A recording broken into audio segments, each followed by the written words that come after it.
हम में से 90% से ज़्यादा लोग डेली अपने उसी हैबिचुअल पैटर्न पे चल रहे होते हैं। यानी कि कुछ हमारी आदतें बनी हुई हैं जिनकी बेस पे हम चलते जाते हैं और 90% से ज़्यादा डिसीजंस भी हम उसी प्रोसेस का यूज़ करते हुए लेते हैं। यानी कि इमोशनल कह लें हो के, या वही जो आदत बनी हुई है, आपसे किसी ने कोई सवाल पूछा, यार ये कर देना, इमीडिएटली रिस्पॉन्ड।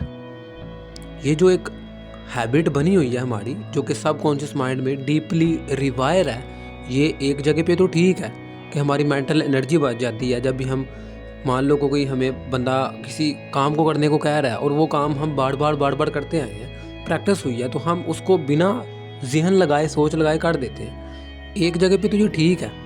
दूसरा इसका नुकसान भी है कि जब एक इंसान एक्सट्रीम लेवल पे इस अपने ऑटोमेटिक पैटर्न का यूज़ करना शुरू कर देता है, यानी कि immediate reaction, immediate response, emotional reactions देना शुरू कर देता है, तो उसका नुकसान पता क्या होता है? वो फिर लाइफ के जो बड़े बड़े डिसीजंस हैं ना, जहाँ पे उसको लॉजिक का यूज़ करना चाहिए था, रीजनिंग का यूज़ करना चाहिए था, थोड़ा बहुत दिमाग लगाना चाहिए था, वो फिर एक ऐसी हैबिट बनती है कि दिमाग बंदा लगाता ही नहीं। बंदा फिर सारी ज़िंदगी अपने उसी ऑटोमेट प्रोसेस के ऊपर चलता जाता है, या डिसीजन लेने से फिर बड़ा घबराता है क्योंकि उसने कभी लिया ही नहीं हुआ।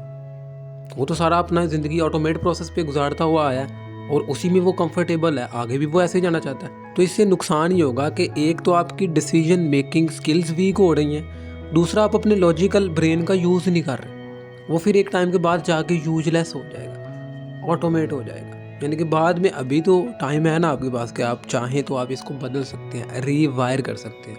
लेकिन जब आप 40-50 साल तक पहुंच जाएंगे इसी हैबिचुअल प्रोसेस को यूज़ करते, तो बाद में रीवायर करना is almost next to impossible हो जाएगा। तब आपकी जो पर्सनैलिटी है ना, वो एक काइंड ऑफ रिएक्टिव पर्सनैलिटी बन जाएगी। यानी कि आप इमीडिएटली रिएक्ट, बात की इमीडिएटली इमोशनल रिएक्शन आप देना शुरू कर देंगे।